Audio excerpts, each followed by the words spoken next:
அன்பு தமிழ் நெஞ்சங்களுக்கு வணக்கம். ஐசியூவில் அனுமதிக்கப்பட்ட நடிகர் Rajinikanth. All is well. Latha Rajinikanth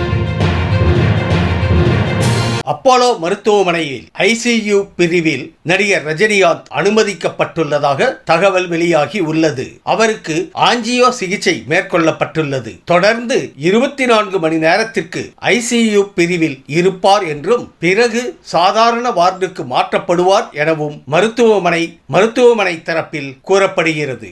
இருதய சிறப்பு மருத்துவர் சாய் சதீஷ் தலைமையிலான மருத்துவ குழு நடிகர் ரஜினிகாந்தின் உடல்நிலையை கண்காணித்து வருகிறதாம்.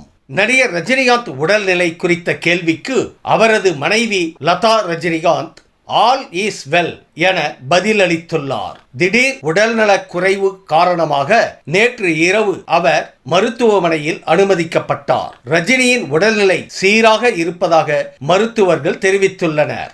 இன்று மாலை அவர் டிஸ்சார்ஜ் செய்யப்படலாம் என்று எதிர்பார்க்கப்படுகிறது. நடிகர் ரஜினிகாந்தின் அடி வயிற்றில் உள்ள இரத்த நாள வீக்கத்திற்காக மேற்கொள்ளப்பட்ட சிகிச்சை நிறைவடைந்தது.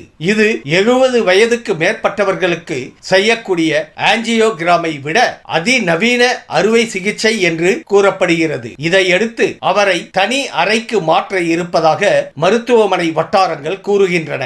திடீர் உடல் நலக் குறைவு ஏற்பட்டதை அடுத்து நேற்று மாலை சென்னை கிரீன்ஸ் சாலையில் உள்ள அப்போலோ மருத்துவமனையில் அவர் அனுமதிக்கப்பட்டார். லோகேஷ் கனகராஜ் இயக்கத்தில் கூலி படத்தில் அவர் தற்போது நடித்து வருகிறார். ரஜினி நலம் பெற முதல்வர் மு.க. ஸ்டாலின் வாழ்த்து. நடிகர் ரஜினிகாந்த் விரைவில் நலம் பெற முதல்வர் மு.க. ஸ்டாலின் வாழ்த்து தெரிவித்துள்ளார். இது குறித்து அவரது எக்ஸ் தள பதிவில் மருத்துவமனையில் அனுமதிக்கப்பட்டுள்ள நண்பர் ரஜினிகாந்த் விரைந்து நலம் பெற விழைகிறேன் என குறிப்பிட்டுள்ளார். வயிற்று வலி, லேசான நெஞ்சுவலி காரணமாக அப்போலோ மருத்துவமனையில் அனுமதிக்கப்பட்டுள்ள அவருக்கு பரிசோதனைகள் நடந்து வருகின்றன. தொடர் படப்பிடிப்பு காரணமாக அவருக்கு உடல் சோர்வு ஏற்பட்டதாக கூறப்படுகிறது.